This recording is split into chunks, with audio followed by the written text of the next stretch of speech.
What's going on, my Flabby family? It's your boy Izzy. Welcome if you're new. So there's a lot of chatter and discussion going on about point guards, man, and I definitely wanted to chime in, and I know some of y'all are probably like, man, why you have Vandersloot on your screen? We're about to get into it, but before we do that, y'all make sure y'all hit the thumbs up for your boy if you like the content. Don't forget to subscribe to the channel. We're trying to hit 18.6, so if you can help me out with that, I highly appreciate it. And don't forget to get in the comment section and let me know what y'all think about this. Let's get it. Alright, so basically this is the tweet that kind of stirred up all the chaos about point guards, right? So let me just read it. I watched a lot of basketball, folks. I have more gray hairs than it seems. I'm older than I look. Chelsea Gray is the best point guard right now. The vision, passing, IQ, unmatched. Lots of amazing players in the league. But if I'm going point guard, I'm going Chelsea. Right now, she seemed like a fan. I think she's a reporter, though, if I'm not mistaken. Yeah, sports betting writer, content creator, social manager. Yeah, okay, well, yeah, it's a journalist, so I don't know. And, of course, she was chiming in on this individual. I think we all know who this is at this point. But basically, she said Chelsea Gray is the best point guard in the WNBA. That hasn't changed because she had a down year returning from injury. The disrespect on her name was ridiculous, right? Now, before I give my input on it all, this is also something she said.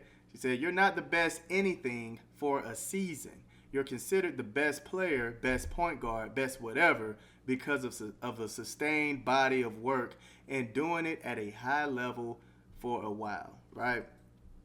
All right, now, we saw everything that everybody was saying there, okay? Now, where I want to start is right here. Now, the thing is, there are specific awards for being the best of something for a season, right? MVP, Best Defensive Player of the Year, Offensive Player of the Year. You can definitely be the best of something for a season, okay? I think we all can agree that whether you have them one or two, you got Michael Jordan and you got LeBron, right? Or at least that's for me. And my thing is, although you might say those are the greats or greatest of all time, right now in the NBA, I think we all can agree that Nikola Jokic is the best player in the NBA. That just goes to show you can be the best in a league without having that body of work to match what they're doing. Now I want to go back into the best point guard last year or last season. It's definitely Caitlin Clark. Okay, let's just keep it a grain. It was Caitlin Clark. She was leading the league in assists, right? She was guarded the toughest. Okay, she was guarded the toughest, doing all the things that she did last season, breaking the assist record, producing the most points in the league history. Like, bro, she was doing amazing things, breaking all these records as a rookie.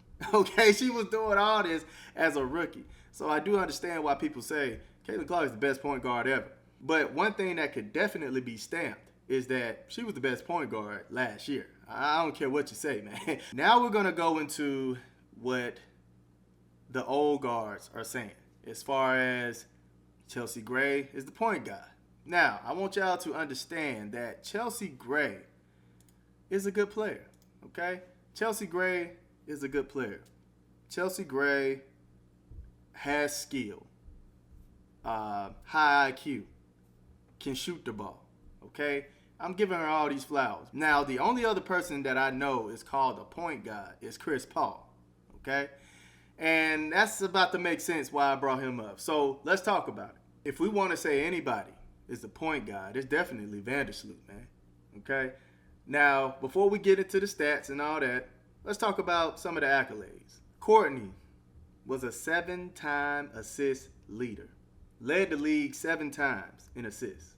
Chelsea Gray led 0 times. Okay, led 0 times, man. If we look at the all-time assist leader list, okay, Chelsea Gray, she's ranked 7th. She's ranked 7th. But if we look at Vandersloot, she's number 2, right behind Sue Bird. And guess who else is number 2 behind somebody? Chris Paul. Chris Paul. And, of course, he led the league 5 times in assists. So at least he's done it before. Whereas Chelsea Gray never did it. So I'm like, how can somebody be the point guard if they're not leading the league in assists multiple times. I don't know. It's not making sense. Now, I honestly feel like Chelsea Gray got the name point guard because of the flashy passes. But I think that name comes with more than just flashy passes, if you ask me. Now, some would want to talk about the stats as far as Chelsea Gray shoots a higher percentage, and she scores more points. She averaged more points than Vandersloot. If you look at it as a whole, a career, Chelsea Gray averaged 12 points, where Vandersloot averaged 10. Chelsea shoot like 48 from the floor. Vandersloot shoot 44%. And I think from the three, Chelsea shoot 38%, where Vandersloot shoot 33%. So if people don't look at getting assists as a part of being a point guard, maybe you would go with Chelsea Gray.